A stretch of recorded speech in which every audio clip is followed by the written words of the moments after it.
Pour faire venir les fidèles à l'église Sainte-Martha de Berlin, ce ne sont pas les cloches qui résonnent, mais l'appel à la prière de l'imam. La mosquée du quartier est trop petite pour respecter les règles sanitaires. Au moins 1,50 m entre chaque personne dans les lieux de culte. L'Église a vu que les musulmans souffraient et nous a demandé « Est-ce que vous avez besoin d'un endroit pour prier ?» Ils ont proposé leur église pour qu'on puisse faire la prière du vendredi. C'est un formidable signe de solidarité dans cette période difficile. Je me sens dans la maison de Dieu. La paroisse luthérienne a même permis que les bancs soient déplacés et un drap a été tiré pour masquer les gravures chrétiennes, quand le coronavirus aide au rapprochement des communautés. Je pense que ce qui se passe ici est très enrichissant.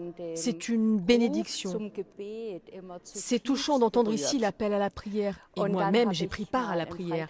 J'ai fait aussi un discours en allemand. Selon l'imam, seule une infime minorité de fidèles musulmans ont refusé de venir prier ici. La plupart sont même très enthousiastes. D'abord, quand on rentre dans l'église, c'est un sentiment étrange, parce qu'on voit l'orgue, les gravures, c'est très différent d'une mosquée. Mais très vite, on oublie tous les détails. Fantastique, il n'y a pas de différence. Pas de différence entre une église et une mosquée. Ça fait la même impression. Dans ce quartier populaire de Berlin, l'église et la mosquée envisagent déjà l'idée d'un partenariat sur le long terme, bien au-delà du coronavirus.